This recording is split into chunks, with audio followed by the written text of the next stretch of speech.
In my video, Color of Blood, The Truth Behind Hip Hop Part 11, I dealt with BLM. That was back in 2016 when I shot that video. I actually dealt with the Black Lives Matter movement, trying to alert the church of what was coming and how this movement was going to sabotage the worship of God and turn it into the worship of color or worship of race. And now we're seeing it come to pass even more so.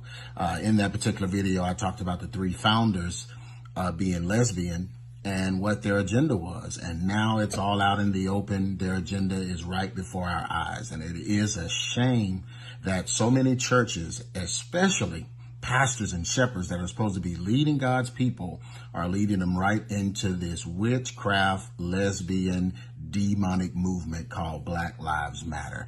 Listen, you cannot separate the movement from the founders. You cannot separate the movement from its intent. This was created to steer you away from God into ancestral worship, worship of color, worship of privileges.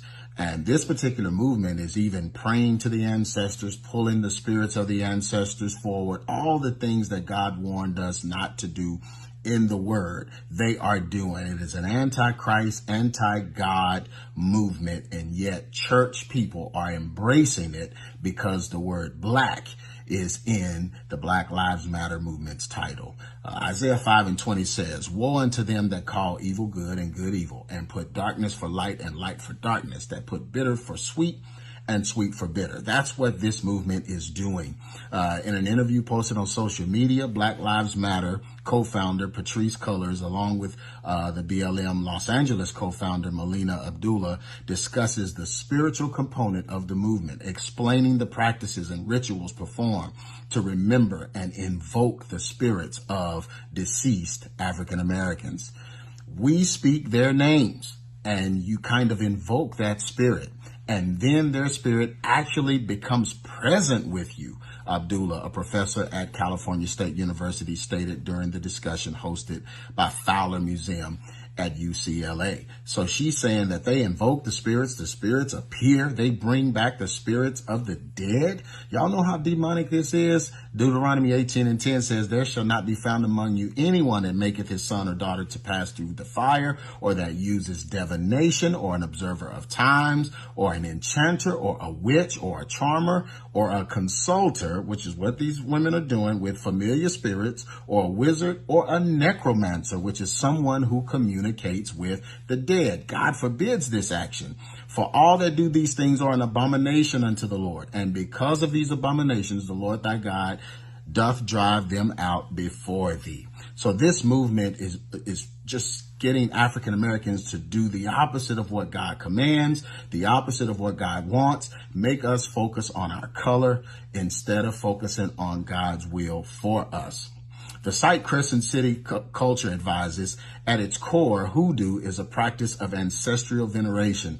The honor and even worshiping of ancestors is practiced around the world.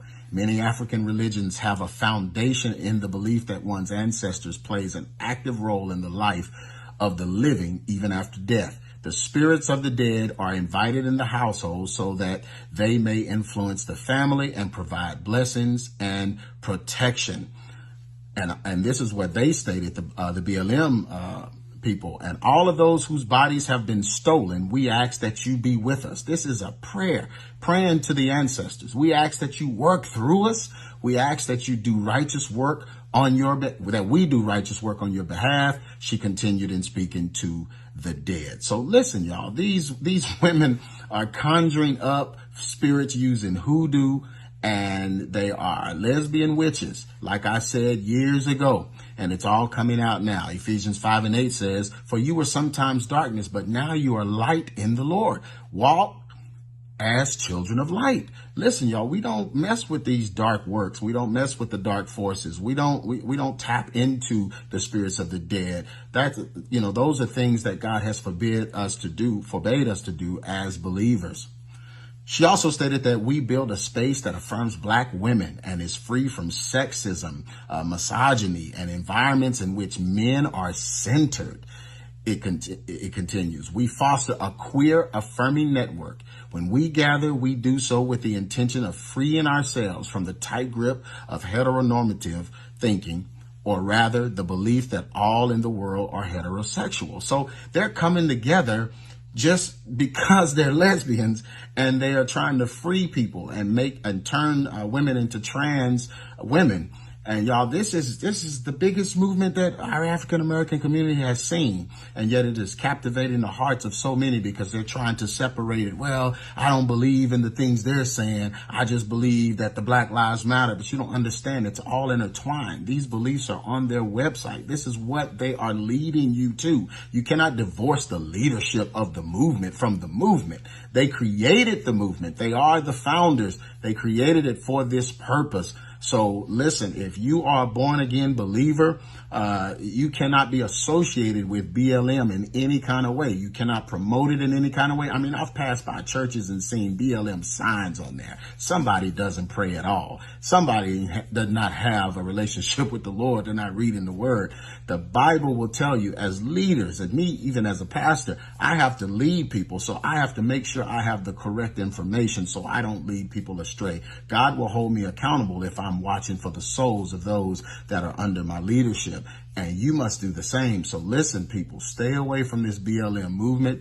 Don't fall for it. It's pure emotional. It gets in your emotions. It makes you see things that aren't true. They're showing you things in the media that aren't true. They're saying things that aren't true. They're getting you riled up.